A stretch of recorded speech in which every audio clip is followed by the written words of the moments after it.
Welcome back to our English class, students. Bem-vindos novamente às nossas aulas de inglês, alunos. How are you doing? Como vocês estão?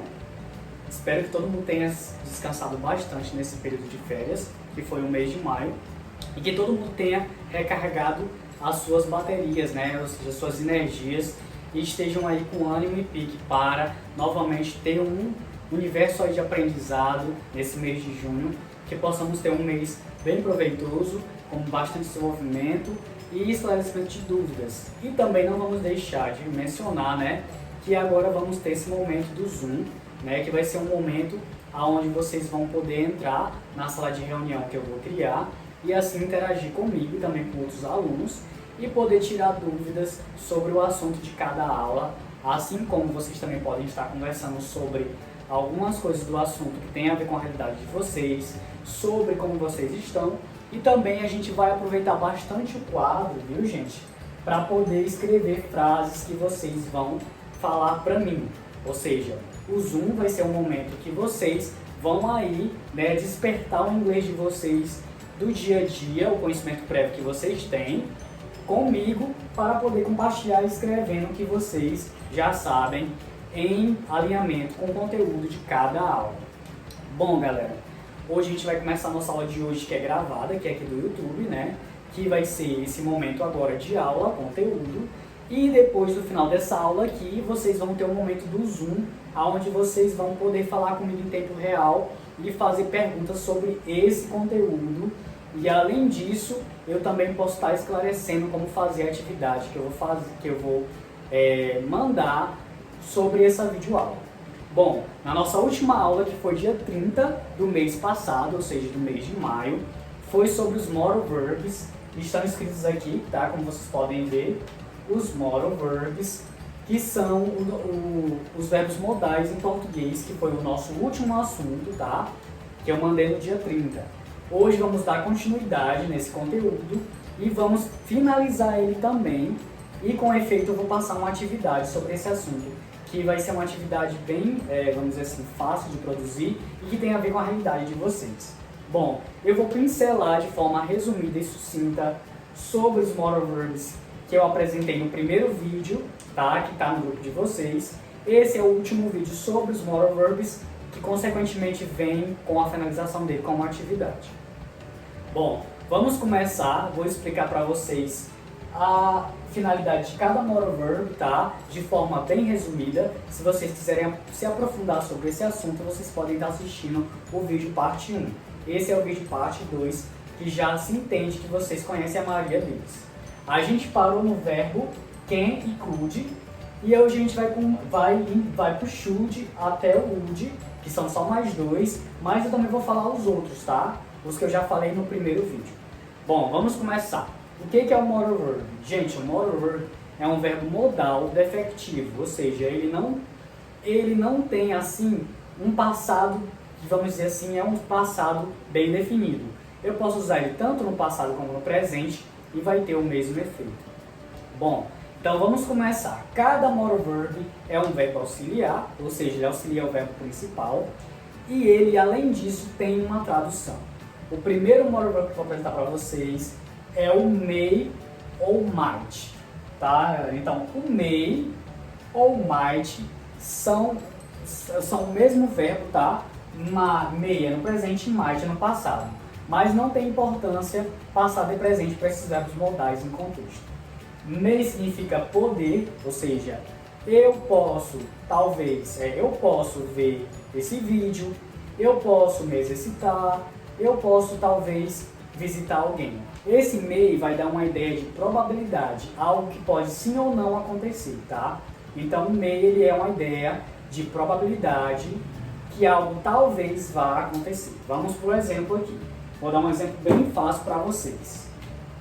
I may like this video. Então, I may like this video. Eu posso gostar desse vídeo. O may dá a ideia de probabilidade. Talvez eu goste desse vídeo ou talvez não. Então essa é a ideia que se passa. Vamos para o próximo. O próximo é must. Must tem como tradução dever no sentido de uma obrigação, algo que se você não fizer vai ter graves consequências. Por exemplo, a gente precisa pagar nossas contas, né? Isso é um dever. A gente precisa parar numa placa de pare. A gente precisa, né, parar quando tem pedestres passando e a gente está num veículo. Isso tudo é must, é obrigação. Tudo que se refere a obrigação, no sentido de lei, de dever, eu vou usar must. Olha um exemplo bem prático. He must pay his bills.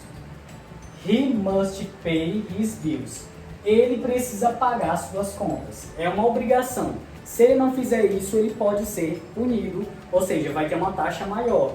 É uma obrigação. Vamos para o próximo. O próximo é can e could. Gente, can e could é, em português, poder no sentido de uma habilidade, de um conhecimento ou de algo que você pode fazer de fato. É um sentido assim, de algo que você pode fazer pelo seu talento, pelos que você tem de criatividade.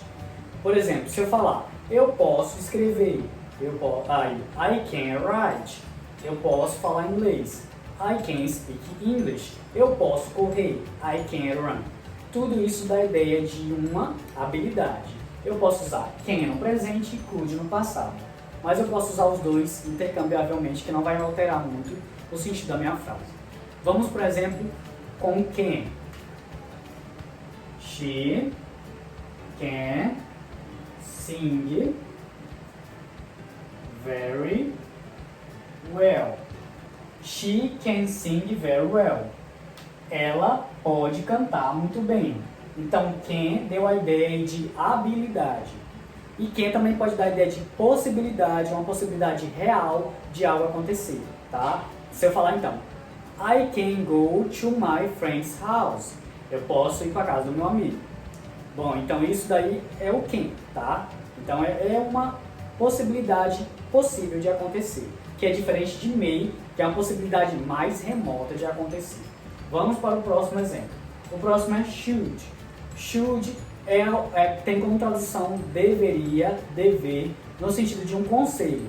Nesse momento vocês podem lembrar do pai de vocês dando conselho para vocês, os amigos, alguma pessoa que quer te dar um conselho. Bom, você pode ou não seguir esse conselho, mas se você não seguir não vai ter grandes consequências, porque o should é um dever e o must é uma obrigação. Essa é a diferença dos dois. Então, se alguém, por exemplo, recomenda que você precisa estudar, se você não estudar, você vai ter as suas consequências, mas não é uma obrigação nesse sentido se você não estudar aquele assunto. Já não vai ser must, né? Então vai ser should. Aí alguém deu esse conselho para você. You should study harder. Então, you should study harder. Você precisa, né, ou você deveria estudar mais. Vamos pensar que alguém te deu esse conselho e aí você ouviu ele. Então, should é usado para isso. Se alguém também alguém tem que falar que você tem que escovar os dentes, isso também é um conselho. Não é obrigação, porque você não vai ser punido por isso, mas você vai ter as consequências, né, de saúde. Então, você pode falar, you should brush your teeth. Você precisa escovar seus dentes. Se você sair no sol, aí você vai falar, you should use sunscreen. Você precisa usar protetor solar. E por aí vai. Vamos agora para would.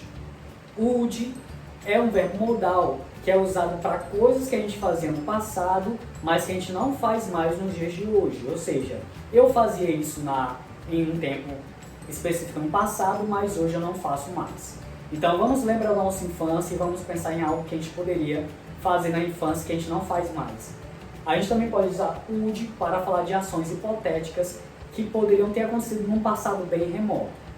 Por exemplo, se você ganhou, se por exemplo a pessoa perguntasse, se você ganhasse na loteria, o que você compraria? Aí a pessoa poderia falar em inglês. I would travel around the world. Eu viajaria pelo mundo. Ou então, I would buy a big house. Eu compraria uma grande casa.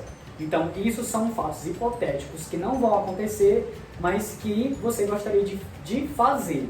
E aí você também pode usar o would nesse sentido, ou então para falar de algo que aconteceu no passado. Vamos com essa ideia, primeiro, de algo que você fazia, mas não faz mais. Por exemplo, quando eu era criança, eu costumava brincar de pipa. Então eu posso falar I would fly a kite. Então, I would fly a kite. Eu empinava pipa, ou então eu brincava de pipa, dependendo da forma que você aprendeu. Então, essa é uma ação que eu fazia no passado, mas que hoje eu não faço mais. Se fosse algo hipotético que você faria, por exemplo, se a pessoa perguntasse, né, a pergunta que eu fiz, se você fosse ganhar na loteria, o que você compraria? Aí eu poderia falar então, I would buy a big house. Então, I would buy a big house. Eu compraria uma grande casa. Essa é a minha opinião sobre algo que eu faria se eu ganhasse. Essa é uma ação hipotética que talvez poderia acontecer, mas é um passado bem remoto. Então, vamos dizer assim, é uma situação que dificilmente isso iria acontecer, né, galera? Então, eu uso would nesses dois sentidos, tanto para falar de algo que eu fazia no passado, como para falar de algo que eu poderia ter feito num passado remoto. Lembre-se sempre, olha só, observação, note, verbos seguidos de verbos modais, que são esses daqui, may, might, must, can, could, should, would, são verbos modais. Todos os verbos que vêm seguido deles, depois deles, vão vir obrigatoriamente no base form. O que é um verbo no base form? Um verbo no base form é quando ele não é conjugado, ou seja, ele fica na forma básica, sem o to, que é o to. Vamos para um exemplo. O may, como eu falei, é um verbo modal. Se eu botar I may, vou botar de azul para vocês. I may, I too like this video. Eu talvez vou gostar desse vídeo. Então, to eu não posso usar. Só o verbo like. Isso é o base form. Então, o verbo no base form é um verbo que não tem a partícula to acompanhado dele. Ele vem só na sua forma crua, tá? Em outras palavras, popularmente falando, para vocês. Então, toda vez que vocês usarem um verbo modal desses, não usa o to, tá? Sempre o verbo na forma dele normal, base form. Então, para a gente finalizar a aula, vamos só mais uma vez aprender a pronúncia de cada verbo modal e a sua tradução. Então, may ou might é poder ou poderia, para falar de probabilidade.